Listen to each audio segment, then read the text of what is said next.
नमस्कार मित्रों, चैनल को लाइक शेयर और सब्सक्राइब करें। Study by Virendra sir. जैसा कि दीनदयाल उपाध्याय गोरखपुर विश्वविद्यालय गोरखपुर सीबीसीएस पैटर्न पर बीएड प्रथम सेमेस्टर की जो परीक्षाएं हो रही हैं, अब लास्ट पेपर फिफ्थ पेपर जिसका नाम है पर्यावरणीय शिक्षा सिर्फ होना है या 26 को होना है से संबंधित जो पाँचवें पेपर से संबंधित महत्वपूर्ण प्रश्न है, उसके 40 प्रश्नों को मैं कराया था ऑब्जेक्टिव और 12 प्रश्न आपको डिस्क्रिप्टिव कराया था। तो आज आइए कुछ महत्वपूर्ण ऑब्जेक्टिव प्रश्न जो बचे हैं, समय कम है तो मैं मात्र कुछ ही प्रश्नों को लेकर आया हूँ।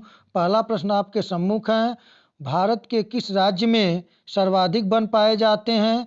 तो भारत में सर्वाधिक वन जो पाए जाते हैं वो मध्य प्रदेश में। और ह्यूमन इकोलॉजी पुस्तक के लेखक हैं, तो ह्यूमन इकोलॉजी शब्द पुस्तक के लेखक राजीव सिन्हा हैं। तीसरा है, अशफाकुल्ला खां प्राणी उद्यान उत्तर प्रदेश के किस जिले में है? तो उत्तर प्रदेश के गोरखपुर जिले में है अशफाकुल्ला खां प्राणी उद्यान। प्रश्न संख्या चौथा है, जूलॉजिकल सर्वे ऑफ इंडिया की स्थापना कब और कहाँ हुई? तो जूलॉजिकल सर्वे ऑफ इंडिया की स्थापना 1916 ईस्वी में कोलकाता में हुई थी। मैं बहुत ही कम प्रश्न बनाया हूँ, आप इन प्रश्नों को देख लें क्योंकि समय बहुत कम है। आप लोग इत्मीनान से अपनी तैयारी करें, दोहराते रहें। आइए प्रश्न संख्या 5 को देखें। प्रोजेक्ट एक उद्देश्यपूर्ण क्रिया है जिसे लगन के साथ सामाजिक वातावरण में किया जाता है। यह परिभाषा किसकी है? तो यह परिभाषा किलपैट्रिक की है। पर्यावरणीय अध्ययन के अंतर्गत किलपैट्रिक की जो प्रोजेक्ट विधि के जनक थे का परिभाषा है कि प्रोजेक्ट एक उद्देश्यपूर्ण क्रिया है जिसे लगन के साथ सामाजिक वातावरण में किया जाता है। प्रश्न संख्या छठा है, क्योटो प्रोटोकॉल का संबंध किससे है? तो क्योटो प्रोटोकॉल का संबंध जलवायु परिवर्तन से है।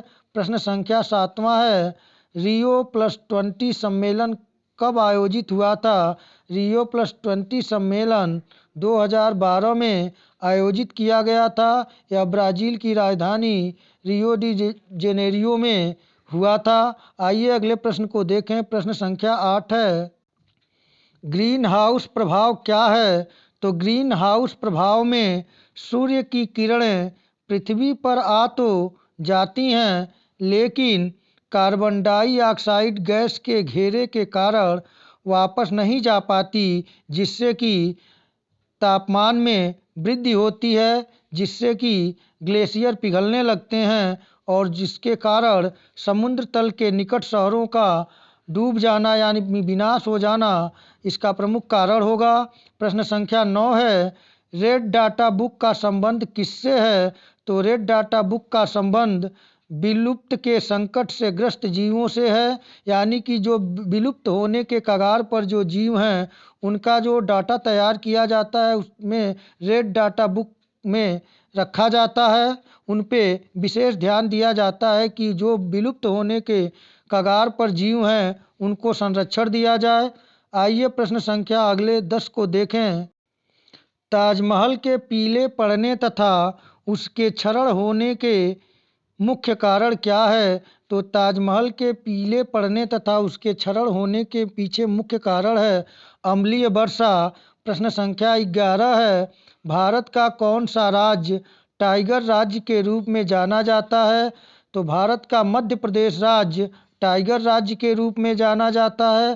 प्रश्न संख्या 12 है, पर्यावरण का रक्षा कवच किसे कहा जाता है? तो पर्यावरण का रक्षा कवच ओजोन परत को कहा जाता है। ओजोन परत जो सूर्य से पराबैंगनी किरणें आती हैं जो मानव स्वास्थ्य के लिए नुकसानदायक होता है, उसकी रक्षा ओजोन परत करती है, इसीलिए पर्यावरण का रक्षा कवच ओजोन परत को कहा जाता है। आइए अगले प्रश्न संख्या 13 को देखें। भारतीय वन प्रबंध संस्थान कहाँ है? तो भारतीय वन प्रबंध संस्थान भोपाल में है। प्रश्न संख्या 14 है, पर्यावरण का दुश्मन किस वृक्ष को कहा जाता है? तो इसका उत्तर है यूकेलिप्टस सफ़ेदा को। प्रश्न संख्या 15 है, सीएनजी की फुल फॉर्म क्या है? तो सीएनजी की फुल फॉर्म है कंप्रेस्ड नेचुरल गैस। प्रश्न संख्या 16 है, विश्व का सबसे प्रदूषित नगर कौन सा है? तो विश्व का सबसे प्रदूषित नगर मैक्सिको सिटी को जाना जाता है। विश्व का सबसे प्रदूषित शहर के रूप में मैक्सिको सिटी है। अगले प्रश्न संख्या 17 को देखें। लवणीय जल पारिस्थितिक तंत्र का उदाहरण क्या है? तो लवणीय जल पारिस्थितिक तंत्र का उदाहरण प्रवाल भित्ति है। प्रश्न संख्या 18 है, मृदा अपरदन को किससे बचाया जा सकता है? तो मृदा अपरदन को वनारोपण द्वारा बचाया जा सकता है।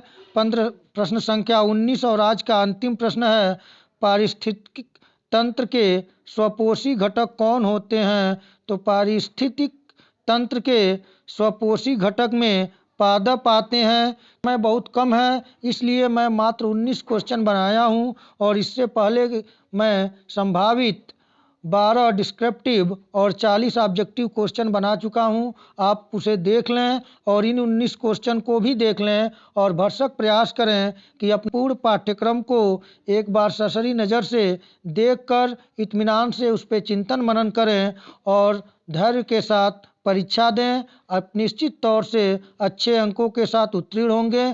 तो अब इतना ही। इसके बाद आगे आप लोगों की जो सुझाव होंगे, जो कमेंट होंगे, जिस प्रकार की तैयारी के लिए आप लोग सुझाव देंगे, मैं आप लोगों को उसी स्तर से ऊपर की तैयारी कराने का प्रयास करूंगा। और मेरा यह प्रयास होगा कि आप लोग इत्मीनान से अच्छे तरीके से अपने एकेडमिक इस पढ़ाई को तैयार करें। जो ये बीएड का कोर्स है, इसे आप अच्छी तरीके से तैयार करें, जिससे कि आगे आप टेट, सी टेट और सुपर टेट जैसी परीक्षाओं को आसानी से उत्तीर्ण कर सकें।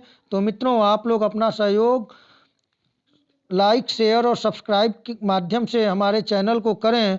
तो इतना ही। फिर मिलते हैं अगले महत्वपूर्ण टॉपिक के साथ। तब तक के लिए नमस्कार।